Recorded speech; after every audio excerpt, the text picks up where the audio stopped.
اعوذ باللہ من الشیطان الرجیم بسم اللہ الرحمن الرحیم الحمد للہ رب العالمین والصلاة والسلام علی اشرف الانبیاء والمرسلین وآلہ الطیبین الطاہرین۔ اعوذ باللہ من الشیطان الرجیم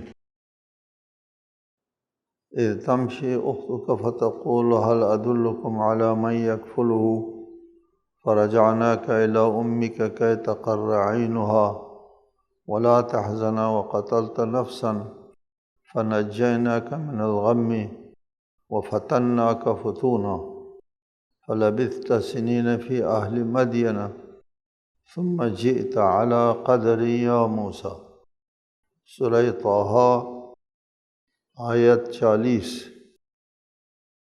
جب آپ کی بہن فرعون کے پاس گئیں اور کہنے لگی کیا میں تمہیں ایسا شخص بتا دوں جو اس بچے کی پرورش کرے، اس طرح ہم نے آپ کو آپ کی ماں کے پاس پہنچا دیا تاکہ ان کی آنکھ ٹھنڈی ہو جائے اور وہ رنجیدہ نہ ہوں، اور آپ نے ایک شخص کو قتل کیا، بس ہم نے آپ کو غم سے نجات دی اور ہم نے آپ کی خوب آزمائش کی۔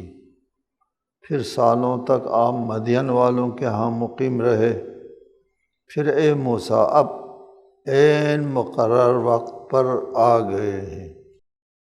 حضرت موسیٰ کی والدہ کو اللہ تعالیٰ کی طرف سے الہام ہوتا ہے،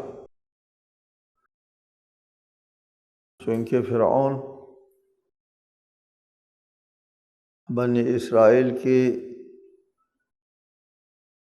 بچیوں کو چھوڑتے تھے، بچوں کو قتل کرتے تھے۔ اس میں ایک روایت ہے کہ کاہن نے کہا تھا، اور دوسری روایت یہ ہے کہ بنی اسرائیل کی آبادی بڑی تیزی سے بڑھ رہی تھی، اور فرعون کو خطرہ ہو گیا کہ اس رفتار سے اگر ان کی آبادی بڑھ گئی تو پھر یہ لوگ غالب آ جائیں گے۔ بہرحال دونوں روایتوں کی بنا پر قرآن میں صراحت ہے اس بات کی کہ وہ بچیوں کو آزاد چھوڑتے تھے اور بچوں کو مارتے تھے، اس خوف سے کہ حضرت موسیٰ کی والدہ کو یہ خوف لاحق تھا کہ اگر فرعون والوں کو پتہ چل جائے یہاں بچہ ہوا ہے تو یقیناً وہ اسے قتل کر دیں گے۔ چھپائے رکھا ایک عرصے تک، بہت دیر تک اس کا مخفی پوشیدہ رکھنا ممکن نہیں تھا مادر موسیٰ کے لیے، تو بالآخر یہی ایک بات ذہن میں اللہ تعالیٰ نے ڈال دی کہ اس کو تابوت میں رکھ کر حوالے دریا کیا جائے، اور اس وقت اس کو حوالے کیا گیا، دریا کے حوالے کیا جب فرعون کی عورتیں جو ہے وہ دن کو ایک وقت میں لب دریا بیٹھا کرتی تھی، کیونکہ فرعون کا قصر بھی لب دریا تھا، اور عورتیں جو ہے ایک وقت میں لب دریا بیٹھا کرتی تھی۔ اسی وقت اس موسیٰ کو بچے کو تابوت کے حوالے کر کے دریا میں ڈال دیا، اور دریا کو بھی حکم ہوا اللہ تعالیٰ کی طرف سے فَلْيُلْقِهِ، دریا کو حکم ہو گیا کہ چاہیے تم پر واجب ہے، یعنی حکم تکوینی ہے، اس میں خلاف ورزی نہیں ہو سکتی نا، حکم تشریعی کی خلاف ورزی ہوتی ہے، حکم تکوینی کی خلاف ورزی نہیں ہو سکتی۔ دریا کے لیے حکم ہوا اللہ کی طرف سے کہ اس کو ساحل پر پھینک دو، دریا نے اس کو ساحل پر پھینک دیا، اور وہاں عورتیں بیٹھی تھیں، ان کے ہاتھ میں تابوت آ جاتا ہے، کھول کے دیکھتے ہیں تو ایک خوبصورت بچہ ہے۔ اللہ تعالیٰ نے کہا نہیں کہ لوگوں کے دلوں میں محبت بھی میں نے ڈال دی، بچے کو دیکھ کر کے لوگوں کے دل جو ہے وہ فریفتہ ہو جاتے تھے۔ تو حضرت موسیٰ کو ان لوگوں نے جب دیکھا تو کہا کہ اس بچے کو نہیں مارتے، بہت پیارا بچہ، ہم خود پالتے ہیں، اپنا بیٹا بنا دیتے ہیں، اپنا بیٹا تو اپنے خلاف تو نہیں کچھ کرے گا۔ پھر روایات ہے کہ حضرت موسیٰ کو دودھ پلانے کے لیے دائی کو تلاش کیا تو کسی کا دودھ حضرت موسیٰ نہیں پیتے تھے۔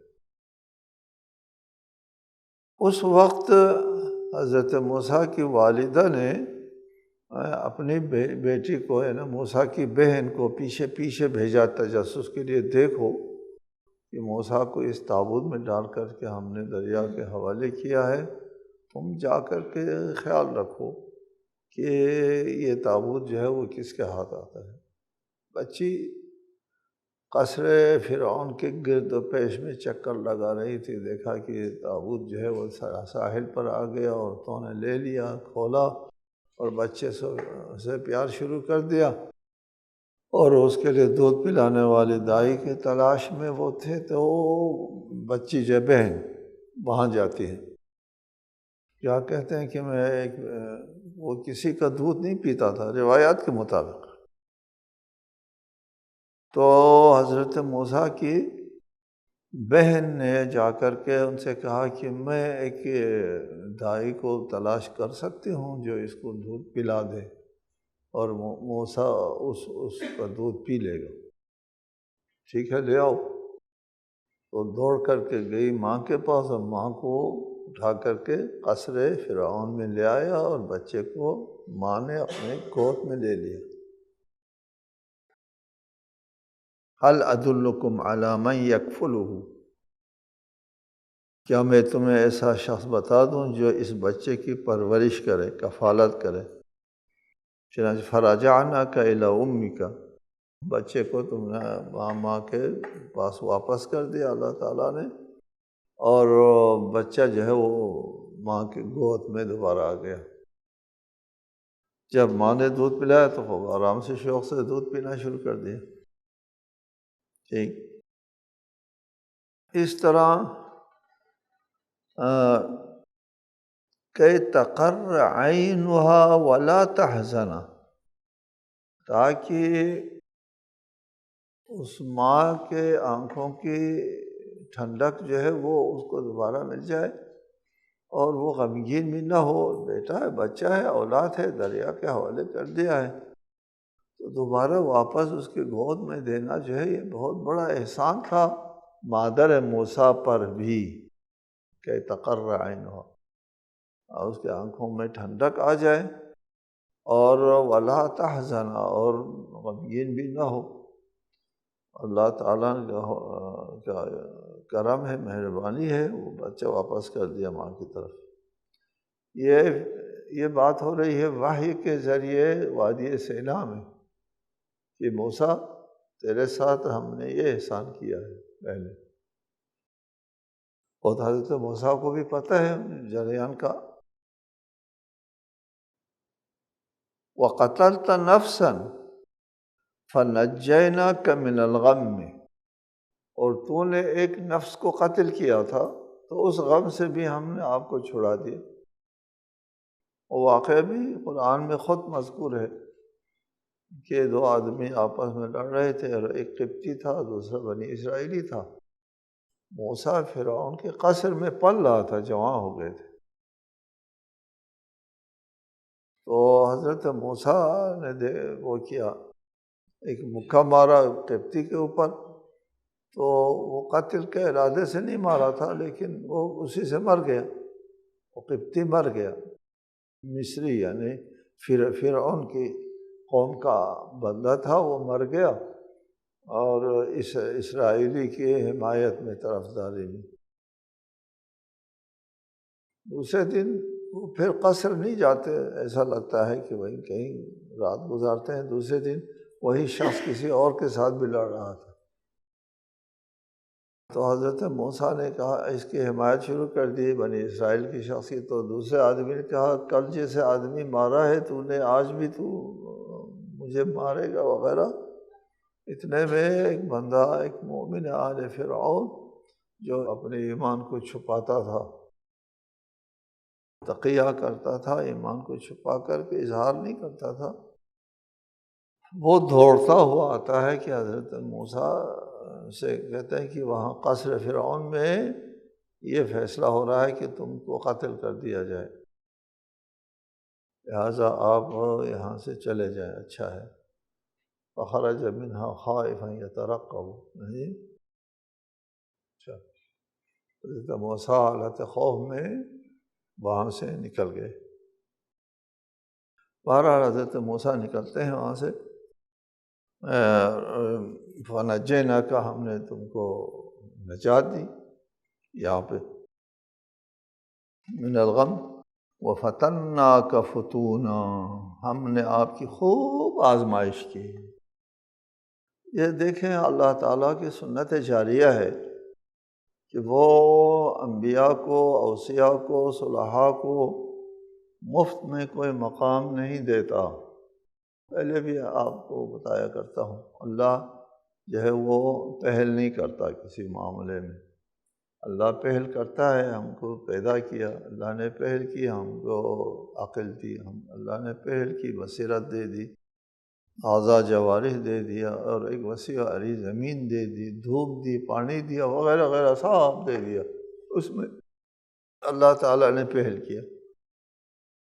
اس کے بعد ان سے فائدہ اٹھانا ہے، ایک عقل سے کام لینا ہے، ہوش و حواس سے کام لینا ہے، اس میں اللہ پہل نہیں کرتا، اس میں ہم کو پہل کرنا ہوتا ہے۔ مفت میں نہیں دیتا اللہ، کوئی نبوت بھی نہیں دیتا، رسالت بھی نہیں دیتا۔ حضرت موسیٰ کو بھی رسالت مفت میں نہیں دی، ہم نے تم کو خوب آزمایا، وفتناک فتونا، ہے نا قرآن مجید میں، وَإِذِ ابْتَلَىٰ إِبْرَاهِيمَ رَبُّهُ بِكَلِمَاتٍ فَأَتَمَّهُنَّ قَالَ إِنِّي جَاعِلُكَ لِلنَّاسِ إِمَامًا۔ ابراہیم کو اس کے رب نے ابتلا، آزمائش میں ڈال دیا، بکلمات اس میں ڈال دیا، فَأَتَمَّهُنَّ ان کو مکمل کیا، تو پھر کہا تم کو ہم امام بنانے والے ہیں۔ مفت میں نہیں، پہلے نہیں، آزمائش میں ڈالتے ہیں، امتحان کرتے ہیں، اور اس امتحان میں کامیاب ہوتے ہیں، اور کامیابی کے بعد مقام دیا جاتا ہے، منصب دیا جاتا ہے۔ یہ الہی منصب کسی سازش سے نہیں ملتا، الہی منصب جو ہے وہ کسی اکثریتی بنیاد پر، ووٹوں کی بنیاد پر نہیں ملا کرتا۔ یہ الہی منصب جو ہے وہ دیگر جو وسائل ہوتے ہیں اس کے ذریعے نہیں ملا کرتا۔ یہ الہی منصب جو ہے وہ اللہ کی طرف سے ملتا ہے، اور اللہ کس طرح دیتا ہے یہ الہی منصب، کیسے دیتا ہے؟ اللہ کا اپنا ایک قانون دستور ہے، وہ امتحان ہے، اور سخت امتحان، بہت کڑا امتحان لیا جاتا ہے۔ وَفَتَنَّاكَ فُتُونًا، خوب امتحان لیا، پھر اس میں کامیابی کے بعد منصب ملا کرتا ہے۔ ٹھیک ہے جی۔ چنانچہ حضرت موسیٰ وہاں سے بھاگتے ہیں، نکلتے ہیں، یہ مشیت الہی کے مطابق یہ سارا سلسلہ چلتا ہے۔ وہاں سے بھاگتے ہیں، اکیلا سفر کرتے ہیں، شاہی خاندان میں پلتے رہے ہیں، اور ادھر پیدل سفر کرنا پڑتا ہے، پتہ نہیں کتنے دن سفر کرنا پڑتا ہے، بھوک ہے، پیاس ہے، مدین پہنچتے ہیں، اور وہاں مدین میں حضرت شعیب کے پاس 10 سال جو ہے وہ بکریاں چرانا پڑتا ہے، اور اس طرح پھر واپس آ رہے ہیں۔ وَفَتَنَّاكَ فُتُونًا، مجھے غربت میں، سفر میں، اور پردیسی میں رہنا پڑا، اور 10 سال نوکری کرنا پڑا، اور وغیرہ، یہ سارا امتحان میں تم کو ہم نے ڈالا ہے، اور کامیابی کے ساتھ واپس جا رہے ہو۔ اس لیے فَلَبِثْتَ سِنِينَ فِي أَهْلِ مَدْيَنَ، آپ کئی سال اہل مدین میں مقیم رہے۔ ثُمَّ جِئْتَ عَلَىٰ قَدَرِ یا موسیٰ، پھر اے موسیٰ مقرر وقت پر آ گئے ہو، مقررہ وقت پر۔ اللہ تعالیٰ کے یہاں ہر کام کے لیے، ہر بات کے لیے ایک تقدیر ہوتی ہے، اس پر بھی بحث ہوئی، کافی بحث ہوئی۔ اندھا دھند نہیں ہوتا، قانون ہے، دستور ہے یہاں پر، اس قانون اور دستور کو تقدیر کہتے ہیں۔ ٹھیک ہے، تقدیر کا مطلب یہ نہیں کہ اللہ تعالیٰ نے ایک فیصلہ ایسے کر دیا ہے اور ہم اس فیصلے کے اوپر چلنے میں مجبور ہیں، اس کو تقدیر نہیں کہتے ہیں۔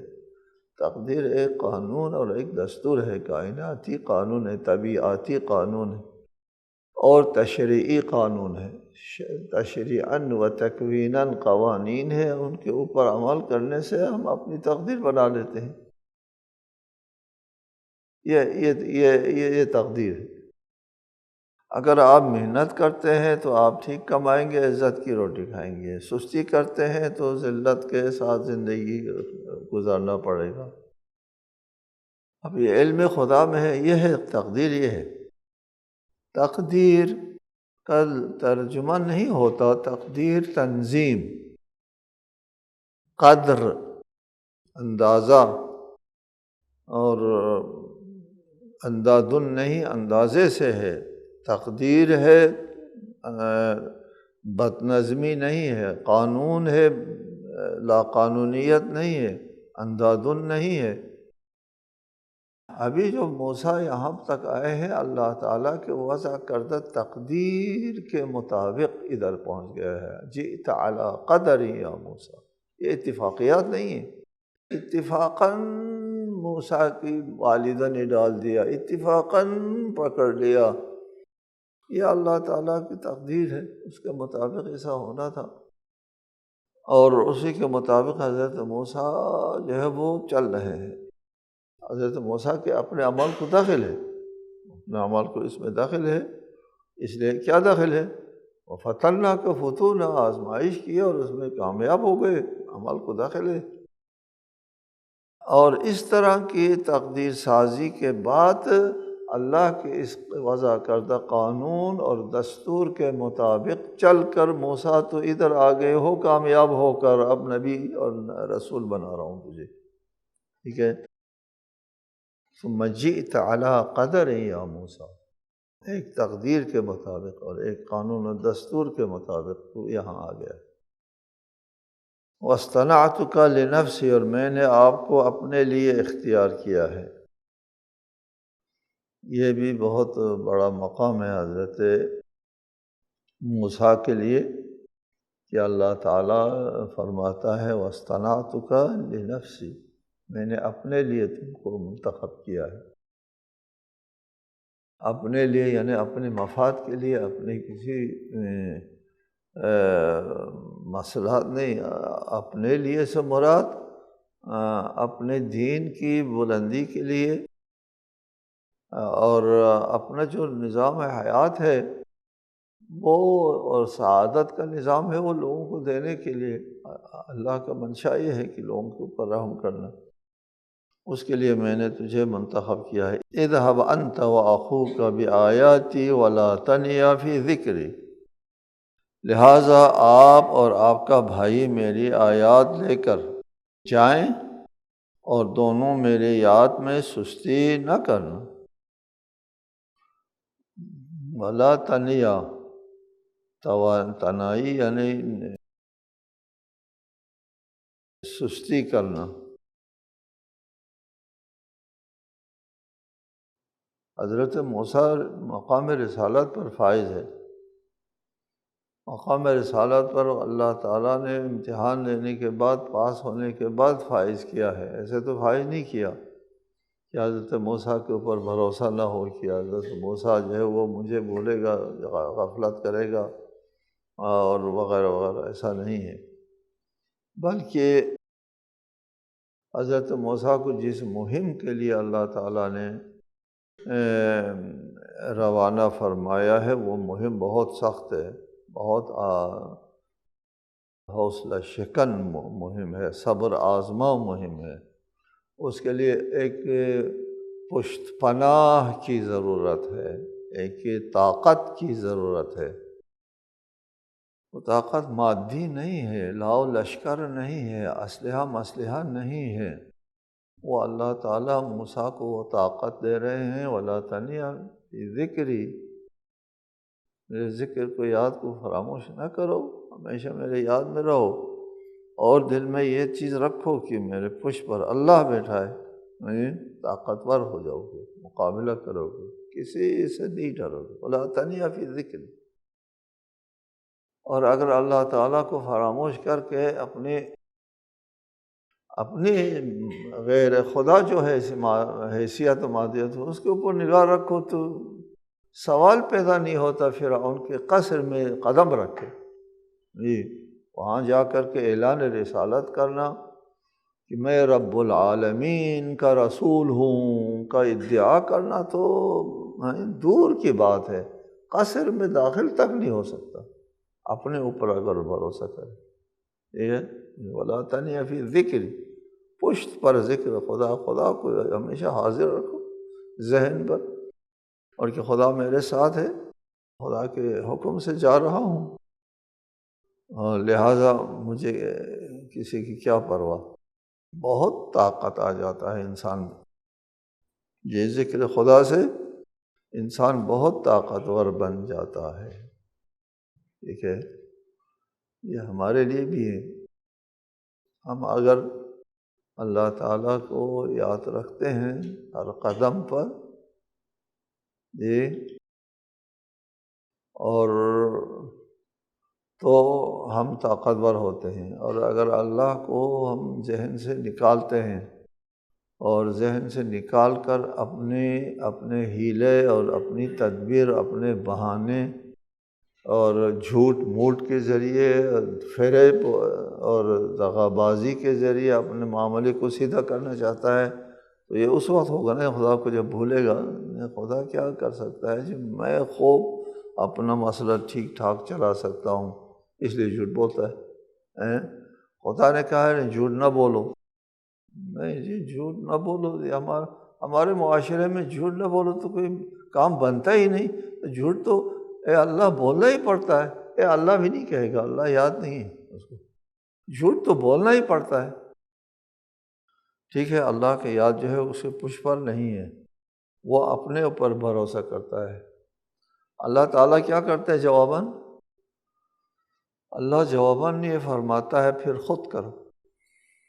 ٹھیک ہے، اس سے ہاتھ اٹھاتا ہے۔ جب انسان خود کرنا پڑتا ہے، اللہ نے جب ہاتھ اٹھایا تو پھر در در کی ٹھوکریں کھاتا ہے انسان۔ یاد رکھو اس چیز کو، ہمیشہ اپنی زندگی میں یاد رکھو، در در کی ٹھوکریں کھانا پڑتا ہے اگر معاملے کو اپنے ہاتھ میں لے لیا، اللہ کے حکم کی نافرمانی کی اور اپنے معاملے کو خود چلانے کی کوشش کری تو خدا بھی آپ کو اپنے اوپر چھوڑ دیتا ہے۔ پھر خاک چاٹنا پڑتا ہے، خاک، یہ اسی دنیا میں، ہاں آخرت کی تو بات چھوڑیں، اسی دنیا میں خاک چاٹنا پڑتا ہے، زمین بوس ہو جاتا ہے، ذلیل ہو جاتا ہے۔ جب انسان کو اللہ اپنے حال پر چھوڑ دیتا ہے، جی ہے نا، اسی لیے رسالت میں آپ آدھی رات کو اٹھ کے محراب عبادت میں جاتے تھے اور گریا کرتے تھے، اور کیا فرماتے تھے یہ مناجات، رب لا تکلنی الی نفسی طرفۃ عین ابدا، اے میرا رب مجھے اپنے حال پر ایک چشم زدن کے لیے نہ چھوڑ۔ سرور کائنات کیا فرماتے ہیں، مجھے چشم زدن کے لیے اپنے حال پر نہ چھوڑ۔ ٹھیک ہے، اللہ کا ہاتھ اٹھانا جو ہے وہ بہت بڑی سزا ہوتی ہے، اور ہم بہت سوں کو دیکھ رہے ہوتے ہیں کہ جن کو اللہ نے یہ سزا دی ہے وہ زمین بوس ہے، ذلیل ہے، خوار ہے، دنیا میں بھی زندگی نہیں ہے، آخرت بھی نہیں۔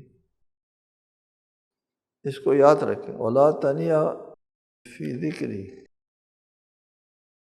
اذهبا إلى فرعون إنه طغى۔ اب طاقت دے دی نے ذکر خدا کی طاقت پشت پناہی عنایت کر دی، اور جاؤ طاقتور بن کر کے جاؤ إلى فرعون إنه طغى، وہ سرکش ہو گیا ہے۔